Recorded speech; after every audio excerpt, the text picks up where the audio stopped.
La guerre fraîche de 1975-1985. Les causes de la guerre fraîche 1975-1985. L'interruption du dialogue entre l'Est et l'Ouest.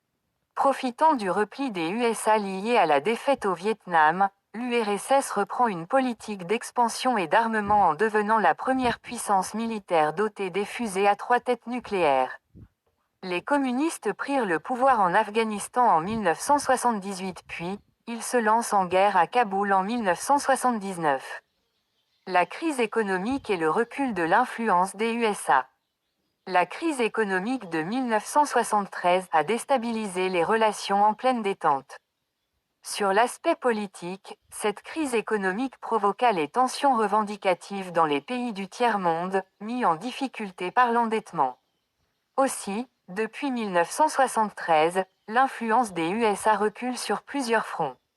Notamment au Nicaragua, où le front sandiniste soutenu par l'URSS renverse le régime pro-américain abandonné par Carter.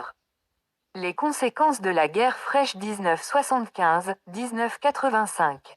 Les tensions dans le monde. Dès 1975, le Liban connaît une guerre civile entre chrétiens et musulmans, la Syrie intervient en 1976.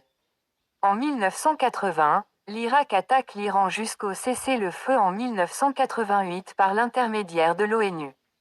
En 1988, la Syrie occupe Beyrouth. Le Maroc et l'Algérie s'opposent à propos du Soudan.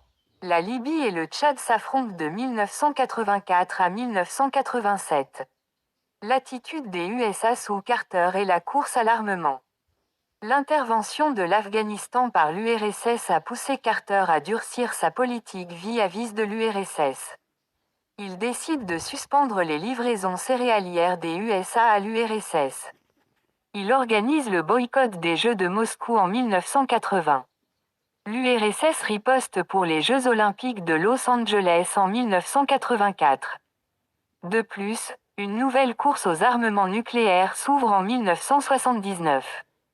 Les USA décident d'implanter en Europe occidentale 108 fusées et 464 missiles.